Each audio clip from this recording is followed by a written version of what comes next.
خب دوستان عزیزی که میخوان از دبی به شارجه برن، یکی از بهترین مسیرهایی که ما پیدا کردیم اینه که یه مقدار ببینید مونده به میدون بنیاس اونجا الان روبروی ما، یه مقدار مونده به میدون بنیاس. این بانک صادرات ایران رو میتونید نشونه خودتون بذارید. اون دست خیابون حالا الان اتوبوس‌ها رفتن، ولی یه سری اتوبوس‌ها هستن که نوشتن شارجه. شما 19 درهم میدید با نول کارت هایی که داخلش باید شارژ داشته باشید.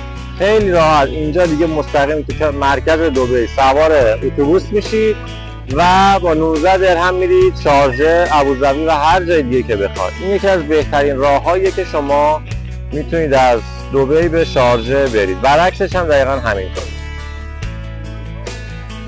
خب دوستان، من برای اینکه کاملا مطمئن بشم یه بار امتحان کردم، اومدم این دست خیابون تو قسمت اتوبوس یونین ترمینال اینجا که کارشون اینه از دبی به جاهای مختلف مثل شارجه میرن که از طریق نول کارت 15 درهم پرداخت کردم و تا چند دقیقه دیگه اتوبوس حرکت میکنه.